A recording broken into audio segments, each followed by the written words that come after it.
ধন্যবাদ হোক, পবিত্র আত্মার ধন্যবাদ হোক। ভবনে থাকা সকল দাদা দিদিকে আমার নমস্কার, দুই দিদিকে নমস্কার, সৌরভ ভাইকে আর অর্পিতা দিদিকে আমার নমস্কার। আমার সাক্ষী হলো, আমার ছেলে সোমবার খেলতে এসেছিলো, রোজই খেলতে যায়, মানে সোমবার দিন ও এমনভাবে বলটা এখানে এসে চোখের ঠিক এই পজিশনে এসে পড়ছে।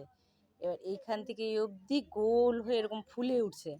বাড়িতে এসে তো মানে দেখাচ্ছে আমাকে এরকম ফুলেছে এইরকম। আমার তো দেখেই ভয় লেগে গেলো, এই চোখটাকে নিয়ে আমি এখন কী করবো। তো আমি সাথে সাথে বরফ ছিল বরফ দিলাম, আর যিশুর যে ওয়াটার ছিল ওয়াটারটাকে আমি কী করলাম, ফ্রিজের মধ্যে রেখে ওই ওয়াটারটা ড্রপার করে করে দিলাম, আর প্রার্থনা করলাম রুমালটা নিয়ে এসে। রুমালটা চোখের মধ্যে শোয়ালাম, কিছুক্ষণের মধ্যে ওর বাবা আসার আগেই যেন ভালো হয়ে যায়।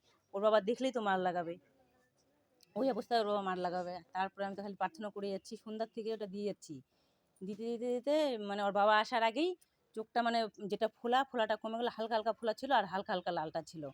তারপরের দিনও ওইভাবেই দিতে থাকলো, মানে ডপারের মতো ঢুকাই দিয়েছিলাম, যে ডপার দিতে থাকলো। 2 দিন পরে একদম পরিষ্কার, আমাকে ডাক্তারের কাছেও নিয়ে যেতে হয়নি আর কোথাও নিয়ে যেতে হয়নি, ওটাতেই ভালো হয়ে গেছে। এটাই আমার সাক্ষী। পিতা পরমেশ্বরের ধন্যবাদ, যিশুর ধন্যবাদ, পবিত্র আত্মার ধন্যবাদ। ভবনে থাকা সকল দাদা দিদিকে আমার নমস্কার, দুই দিদিকে নমস্কার, সৌরভ ভাই আর অর্পিতা ভাইকে নমস্কার। তো এই দিদির জীবনে পিতা পরমেশ্বর, প্রভু যিশু, পবিত্র আত্মা বড় গাবায় সাক্ষী তৈরি করার জন্য পিতা পরমেশ্বর, প্রভু যিশু, পবিত্র আত্মার জন্য জোরদার হাততালি, জোরদার।